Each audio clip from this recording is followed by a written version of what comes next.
Hello and welcome to Finextra. I'm Emily Horler and I'm here with Laurence Leyden of SAP, and we're talking about customer engagement. Thank you very much for joining me. My pleasure. What are the dangers for banks if they fail to engage with the unengaged customer? I think the real danger is that they're in danger of becoming disintermediated. And one thing that obviously financial services organisations don't want to do is to be shunted down the value chain so they end up being a utility.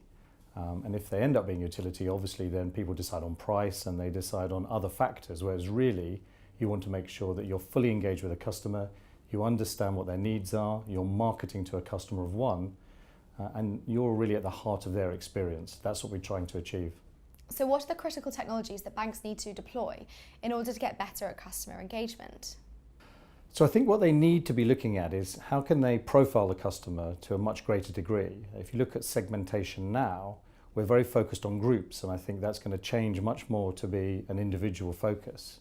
So enable us to do that, we really need much better information around the analytics, and we also need to employ other techniques like machine learning, around artificial intelligence, around looking at exactly what the customer wants from an implicit and explicit point of view, but also taking that information and predicting what customers like them would actually want to do with you as an organisation. If you can achieve that, if you can get the targeting, if you can get the customer focus, and if you can get that intimacy, that's going to differentiate you against other types of organisation who maybe be able to compete on price. What are some of the challenges banks face in exploiting these technologies? Well, many banks still have a huge legacy issue.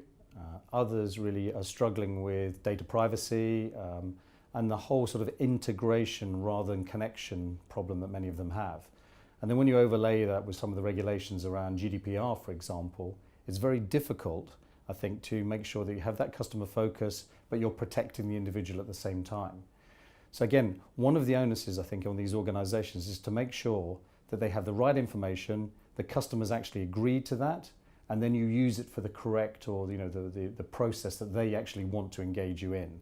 And if the customer believes that you've got their best interest at heart, then really I think you've gone most of the way towards achieving those aims that you've set yourself. So where are banks successfully harnessing these technologies to improve customer engagement? Well, I think there are lots of banks playing around the edges of many of these technologies. One is around the whole customer 360 now.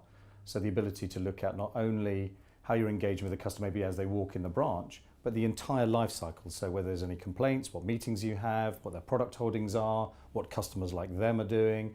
Their whole engagement with you really brought down to one common interface where the teller or the person engaging with them can have a meaningful conversation on that one-to-one basis.